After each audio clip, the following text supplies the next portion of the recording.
बिस्मिल्लाहिर्रहमानिर्रहीम। रोगन ज़ैतून में लहसुन की पोथियाँ छील कर रोगन में डालें। 40 यौम धूप में रख दें या लटका दें। 40 यौम बाद 1 चम्मच ये रोगन और 1 डली लहसुन की चबा कर खाएँ। इसी कदर असर के वक्त इस्तेमाल करें। 65 यौम काफ़ी है। शुगर को फ़ायदा देगा और दमा का ख़ात्मा करेगा। दमा बिल्कुल ख़त्म हो जाता है और मुकम्मल आराम हो जाता है। जिस्म की खुश्की काफ़ी हद तक कंट्रोल करता है। अगर नहाने के बाद नाफ में 2 कतरे ये रोगन या सरसों का रोगन डाला जाए इसके साथ, तो अल्हम्दुलिल्लाह बहुत जल्द जिस्म की खुश्की ख़त्म हो जाती है। जियो न्यूज़ 92 का ये फार्मूला जो आपके सामने टोटका पेश किया है, इसको इस्तेमाल करें, फ़ायदा हासिल करें।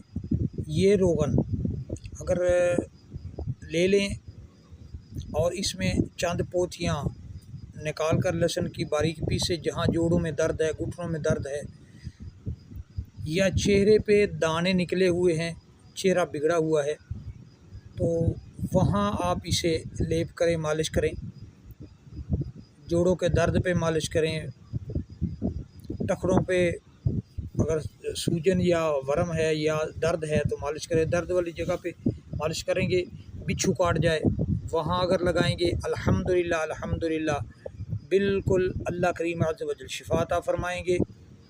ख़ास तौर पे दमा का ये नुस्खा है, दर्दों को भी काफ़ी कंट्रोल करता है, तो जिस्म की खुश्की को कंट्रोल करता है। नाफ में 2 कतरे डालने वाला मैंने अर्ज़ कर दिया है।